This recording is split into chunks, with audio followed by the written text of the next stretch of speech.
A ustedes en este espacio de tiempo les damos una cordial bienvenida por parte, como siempre, de su amigo Edison Valencia, como misionero y difusor de esta enseñanza, de esta sabiduría, del conocimiento. Y como la invitación está dada para todos en relación a lo que es el estudio de la Cábala, el estudio del tarot, el estudio de la magia, el estudio de esta sabiduría que verdaderamente es la sabiduría del camino iniciático, vale la pena analizar algo importante, algo muy interesante, y es lo siguiente. Miren que las tradiciones judías, las tradiciones antiguas de los estudios auténticos, reales, de la Cábala, del camino secreto, de ese camino de las grandes verdades que llevan al individuo, al hombre y a la mujer a una realización espiritual, dicen esas tradiciones que Dios le enseñó a Moisés, le entregó a Moisés la sabiduría de la Cábala en el Sinaí, y que esa sabiduría divina, sagrada, de grandes misterios, tiene un lenguaje muy íntimo con el verbo, con la palabra. Esto significa que quien quiere caminar, trajinar, subir, escalar el camino secreto, debe entender que ese camino se hace a través del sabio uso del verbo de la palabra, con los misterios de la cábala, de la alquimia, los misterios sacerdotales, los misterios alquímicos, los misterios de la magia, los misterios sacerdotales, los misterios de convertirse en un mago, de convertirse verdaderamente en un rey y mago, sacerdote de la vida, de la naturaleza, del camino. Entonces nos enseñan que Moisés recibía esos misterios, recibía esa sabiduría justo por mano, por palabra, por misterios que Dios le entregaba, para que él posteriormente a través de ese lenguaje llamado el verbo, llamado la palabra, lo pudiera compartir, lo pudiera enseñar, lo pudiera entregar de una forma que llamamos tradición, porque la cábala es una tradición, es un lenguaje que se entregaba de labios a oídos del maestro a sus discípulos, los discípulos a sus discípulos. Y ese era el lenguaje con el cual se comunicaba y se entregaba y se ha entregado a través de los tiempos, ya más o menos hasta la Edad Media, que esto viene a hacerse un poco más visible, por decir, mucho más público. Y ya lo que fue 1800, 900, esto ya se entrega en las escuelas y se entrega en libros y se hace de una forma mucho más amplia y se entrega de una forma más pública a los que buscamos aprender sobre esta extraordinaria sabiduría. Dice la historia, se narra que Moisés tenía un nombre secreto de Dios, el cual se pronunciaba una vez al año y lo hacían frente al arca de la sabiduría, al arca de los misterios, a esa arca que representa los misterios del gran arcano, y dicen que pronunciaban ese nombre llamado Semáforas, una vez al año frente al arca, que para que la vida y el mundo permaneciera en un equilibrio, en una estabilidad y no se fuera, según dicen, a acabar. Entonces, eso tiene pues de hecho un secreto, esto tiene un misterio que si ellos pronunciaban el nombre de Dios una vez al año, porque el nombre de Dios era impronunciable, y dice la historia que Moisés decía que mejor se pronuncie tetragrammatón y no se pronuncie semanforás. No se pronuncie Yoghe-Bauge, sino tetragrammatón, el nombre de Dios, un nombre de poder, un mantra poderosísimo de protección y de atracción, de comunicación con las fuerzas divinas.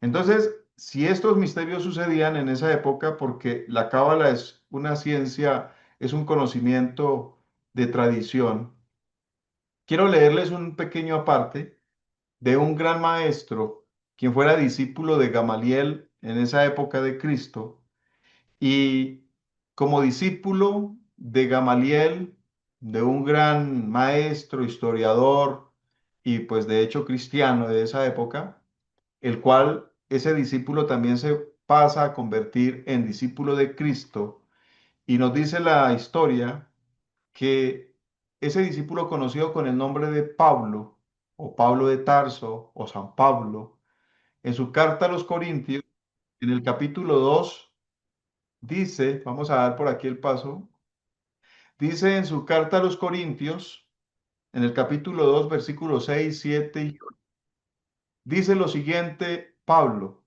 nosotros predicamos la sabiduría a los perfectos, pero no la sabiduría de este mundo, ni la sabiduría de los príncipes del mundo, que serán destruidos, sino que predicamos la sabiduría de Dios, encerrada en su misterio, la sabiduría que ha sabido permanecer oculta y que Dios, antes de todos los siglos, había predestinado y preparado para gloria nuestra, y que ningún príncipe de este mundo ha conocido, puesto que si la hubiesen conocido, nunca hubieran crucificado al Señor de gloria.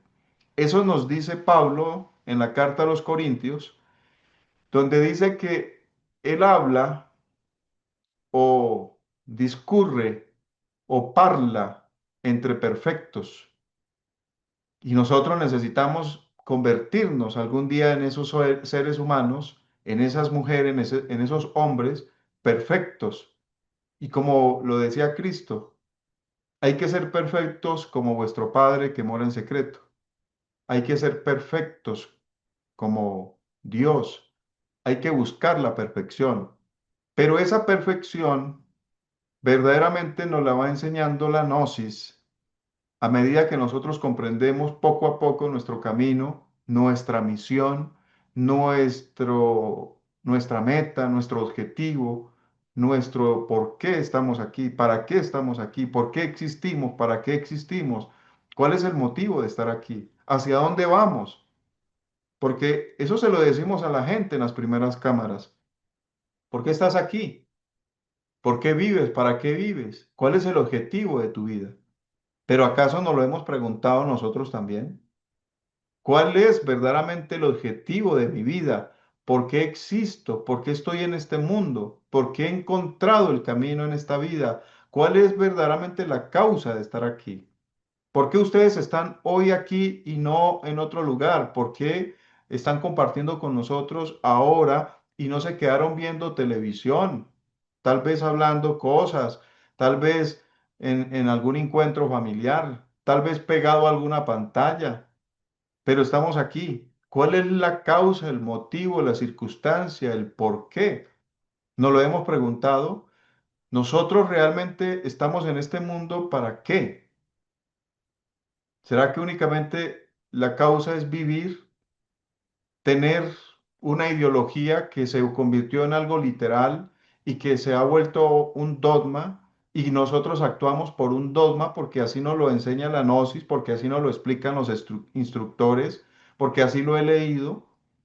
Pero ¿acaso, queridos hermanos, nosotros sí estamos haciendo conciencia de que, como dice el maestro Moisés, ese lenguaje divino, esa enseñanza de la Cábala se debe interpretar a través del verbo, a través de la palabra, se debe interpretar a través del camino, se debe interpretar a través del nombre de Dios, el Semáforas, se debe comprender a través del sagrado tetragramatón que lo llevamos puesto en pentagrama y lo tenemos en nuestras casas, en nuestros altares? Lo hemos comprendido a través del Yo-Ge, Bau-Ge, que son los misterios de Dios a través del hombre y de la mujer, a través de los misterios del Phallus y del Lingam, que ahí está verdaderamente el nombre secreto y el camino secreto que se vive a través del camino de la Kabbalah, a través del sendero que vamos subiendo nosotros, a través del árbol de la vida, porque ahí están los senderos misteriosos, el camino secreto, que nos permite elevar de Séfira en Sefirá o de Séfira en Séfira hacia ese origen, hacia verdaderamente el lugar de partida de donde algún día emanamos como esencia y que hoy estamos aquí con un cuerpo nuevamente reconectando, queriendo regresar, queriendo volver. Pero vuelvo y repito, hemos hecho conciencia nosotros de ese misterio o simplemente vemos que la gnosis es una enseñanza a la cual hay que decirle sí, porque así lo dice el maestro. Hay que decir sí, porque así está escrito. ¿Será que de pronto lo estamos leyendo de forma literal? ¿Será que se nos está convirtiendo esto en un dogma y no estamos verdaderamente haciendo los esfuerzos para que esto se convierta en una verdad, en una realidad en nuestra vida? Dice por aquí algo interesante y quiero que por favor le prestemos atención.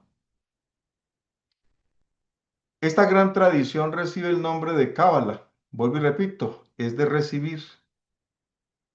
Se recibe, la recibimos y la Cábala nos permite a nosotros desarrollar unos objetivos, unas actitudes que nos llevan a un conocimiento sobrenatural.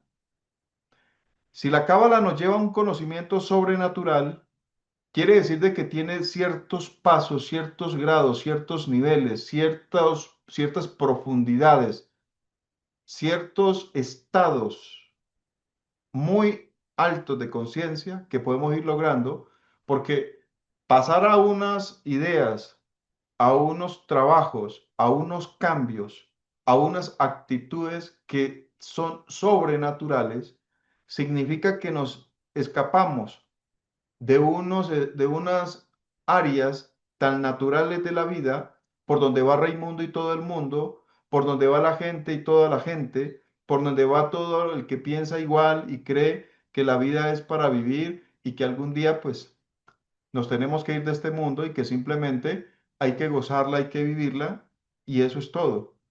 No, significa que tiene que haber un misterio para poder comprender eso sobrenatural que hay más allá. Por eso nos dice la Cábala que hay que entender que ella se mueve en dos áreas importantes. Una que es la teoría y otra la que es práctica. O sea, la cábala tiene dos niveles, la cábala práctica y la cábala teórica. Las dos se juntan porque las dos son un saber, son una sabiduría, pero no me puedo quedar ni en la cábala solo práctica porque necesito estudiar la sabiduría, necesito estudiar la teoría, los procedimientos, las técnicas, estudiar a los maestros, a los que verdaderamente saben del lenguaje, del conocimiento, los que tienen la técnica. Pero esa teoría debo hacerla práctica en mi vida.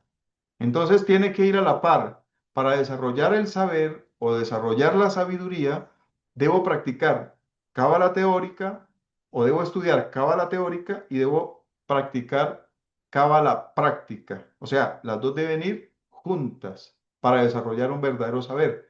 Podríamos decir que esto tiene el lenguaje de la doctrina del ojo y la doctrina del corazón, muy bien explicado por la maestra Elena Petronila Blavatsky. Tienen que ir las dos de la mano. Si no tienes doctrina del corazón, pues es porque te hace falta estudio, conocimiento de la doctrina del ojo.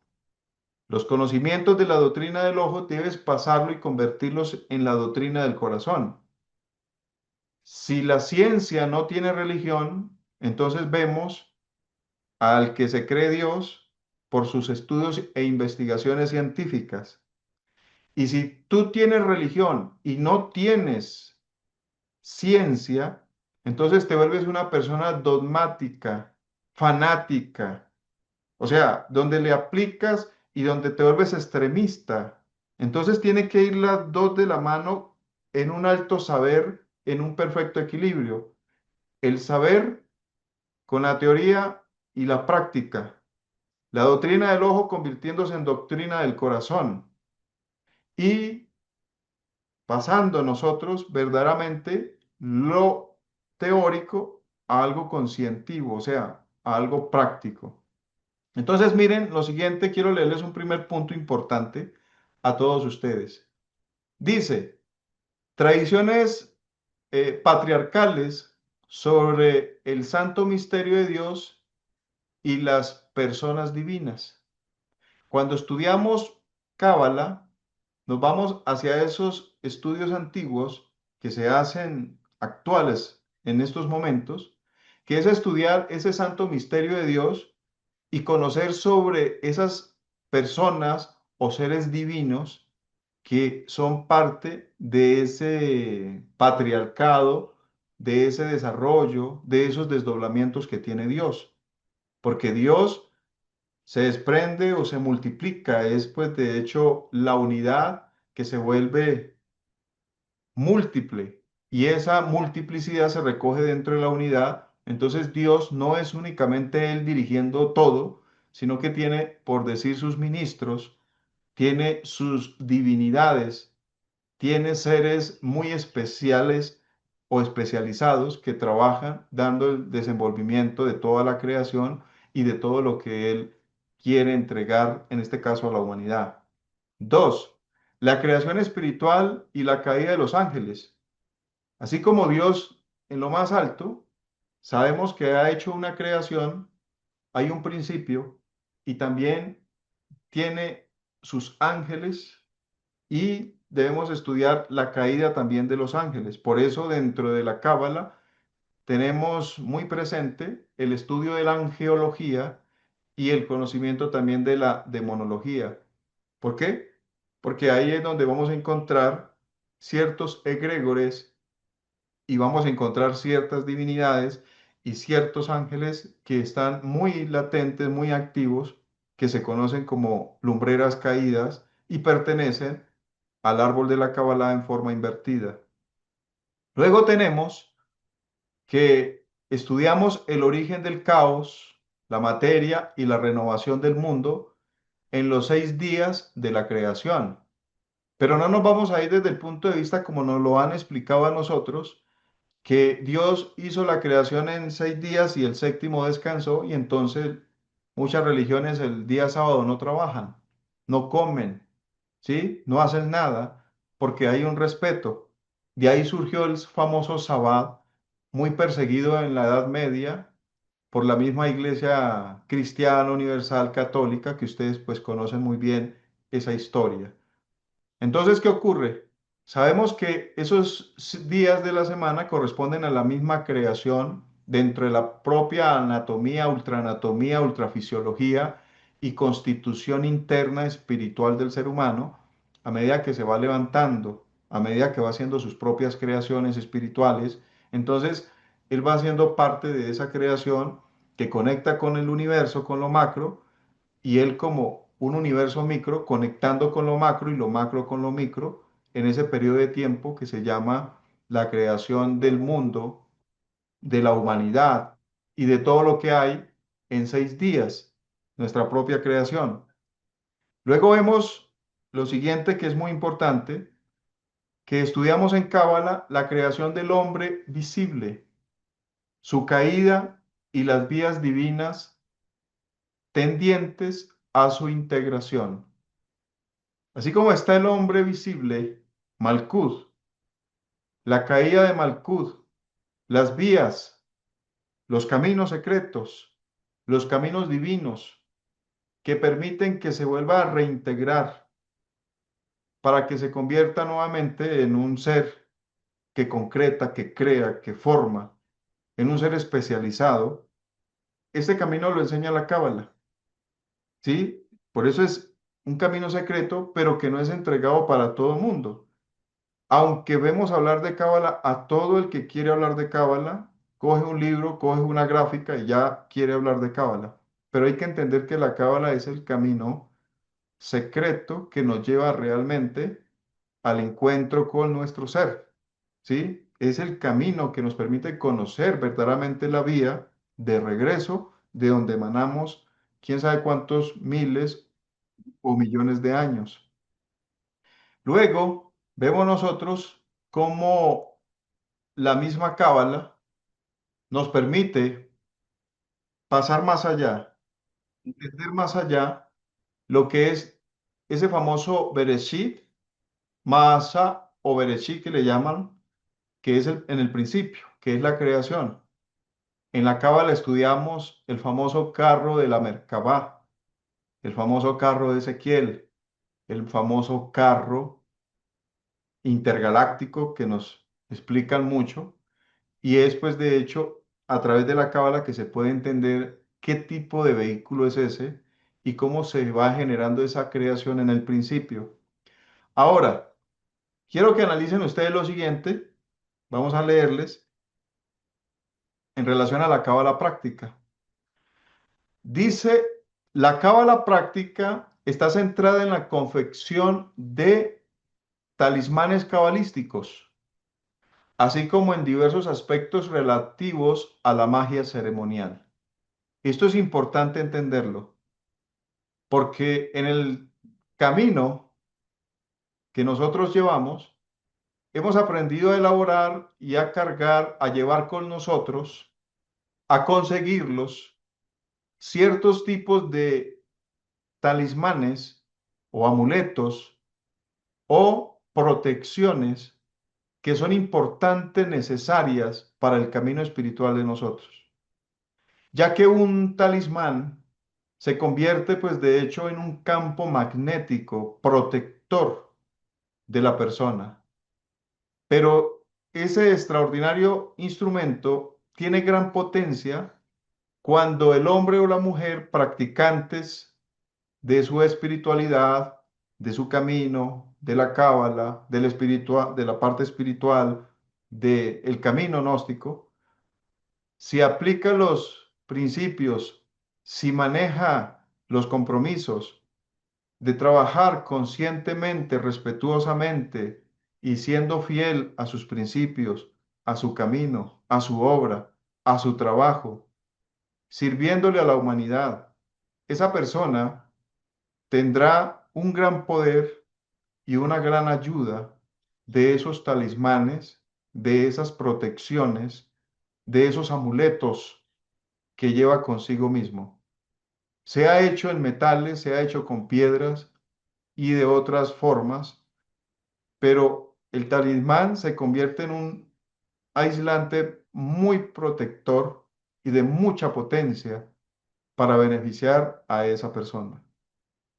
Por otra parte, en el camino de la Cábala trabajamos algo que se llama la magia ceremonial. Ese es el anhelo, desarrollar esas capacidades de lo que se llama la magia ceremonial, ya que la magia ceremonial es realmente un campo de trabajo de magia.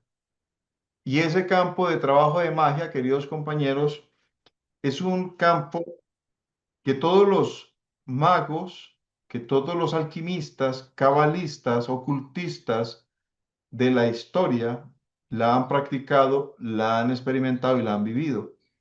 Cuando hablamos de la magia ceremonial nos referimos a esa magia ritual, esa magia ceremonial que tiene, pues de hecho, unos conocimientos y unos procedimientos para poder ejercer ese campo de la magia a través de diversas ceremonias, de diversas evocaciones, de diversas conexiones, integraciones, ayudas, asistencias y entendimientos que se tienen con ciertas divinidades, maestros, con ciertos tipos de procedimientos, de vocaciones, de invocaciones, etcétera, que verdaderamente permiten recibir ciertas ayudas y eso lo hace la magia ceremonial, que hace un desdoblamiento con esa magia ritual, que conecta con esa magia hermética y que a su vez es parte con esa magia práctica.